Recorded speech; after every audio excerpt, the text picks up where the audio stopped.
Mandibulise kuni bathandi bezemidlalo eMzantsi Afrika, ingakumbi kuni balandeli bebhola elikhulu ke laseMzantsi Afrika.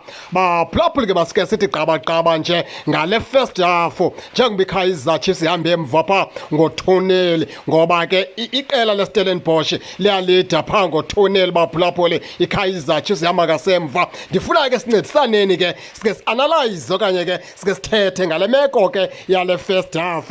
Masike siqase sihlebe nje kancinci baphulaphuli, uMduduzi Tshabalala kusekude into yokubana iKaizer Chiefs ayenzela izinto. Andithi kutheni kodwa ke asisanqwe sipha ku-social media nesisanqwe sikwabanye abantu abanalehlelo obukhali lokuthi zikhona i-youngsters ezingazimiselanga kukhula ngokwasebholeni. Ndenza umzekelo nje, uMduduzi Tshabalala kudala waba kwiKaizer Chiefs, kudala wapromowuthwa, uzothi ga ngoku ibhola lakhe alide libe ne-direction ncakasana. Yeke into yokubana ke phose kakhulu namhlanje, ayiqale namhlanje ingxaki yakho. uMduduzi Tshabalala kuphela kweplayer ethola iskim kakhulu phaa kwiqela leKaizer Chiefs, kodwa ke umkhombandlela ingathi awukho, asimdlela indlala umfana omncinci. Siyamthandaza into yokubana ke makade aphefoma aphakamise, kodwa ingathi kukhona apho kuhambe kusalele khona. Khanibukele uRele Mofokeng ufike emveni koMduduzi Tshabalala.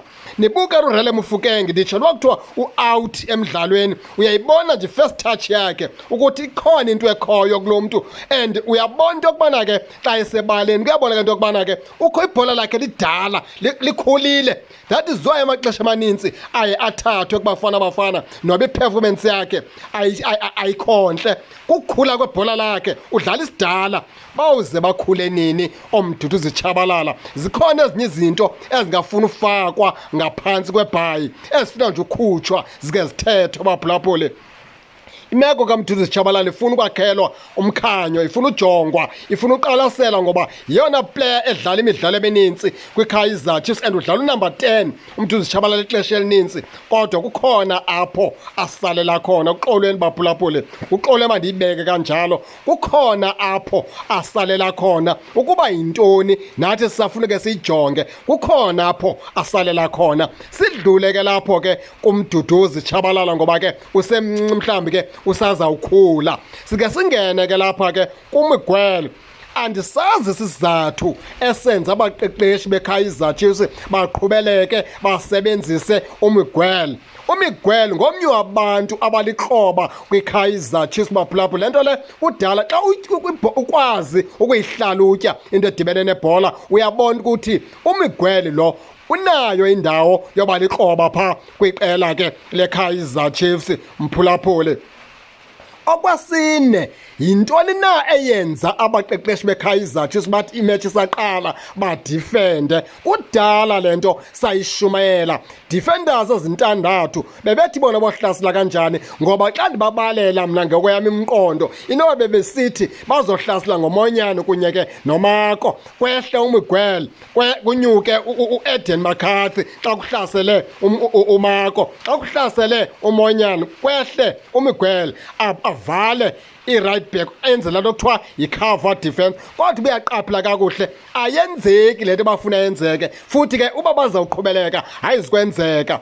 Phaya kudifenda uMsimanga, kudifenda uEden McCarthy, kudifenda uMiguel, kudifenda uMako, kudifenda uMonyane. Defenders ntandathu, i-centre back ezintathu kwimetshi eyi-1. Badlalisa uNdlovu lale nkwenkwenyela kaMabaso. uNdlovu noMabaso ithe i-10 minutes igame iqalile babe sebezibona kale nto yokubana abazuhlangana, into yabo nje ayihlangani. Bekumele uba ke xa ingabaqeqeshi ke abakwazi ukuqwalasela babheka umdlalo, babona into yokuba le combination bafuna ukuyizama ayizikwenzeka. Andiyazi uba yintoni ebenze bambeka phaa ebhentshini uLebogang Mabuye. Le nto yabo yokutshintsha iskim isingathi izobabetha baphulaphuli. Kude kube leli xesha iKaizer Chiefs ayikabi na starting lineup esaziwayo. Hey, sisimanga esi. And ngoku abaqeqeshi beKaizer Chiefs babona into yokubana bahamba ngasemva ngo-0, kodwa basaqhubeleka igame bayeka ngolaa hlobo, basadlala ke defenders eziyi-6. ngokubalandela ngasemva bekumele uba bathe once ukukorwe batshintshe isystem bakhawuleza bafaka abadlali abazoncedisa uSirino abazoncedisa uMduduzi Tshabalala abazokwazi uba bapasele uSilva ibhola. uSilva kapaselwa pha nguye opasela abantu ibhola xa ikuye enyaweni akho mntu umdlalelayo uSilva phaa nge-first half.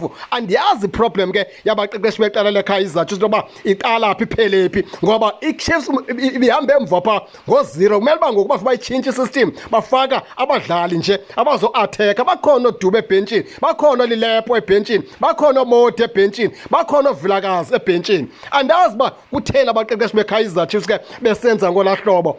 Okokugqibela baphulaphuli yabona uba ewe ndiyavuma uVilakazi nayo semncinci kodwa lawo mathuba afunyenwe nguMduduzi Tshabalala uVilakazi ngendlela playisa ngayo ebezowakora lawo mathuba ngoba uVilakazi akwazi ukhera ibhola ayiphakamise. uMduduzi Tshabalala ukhona apho ahamba bhidise khona noba yintoni na ikhona abaphulaphuli. Ndithi ke ndifuna ke nani ke ningene nike niyicacise ninto yokubana isikhalo senu kule first half sikweliphi na icala.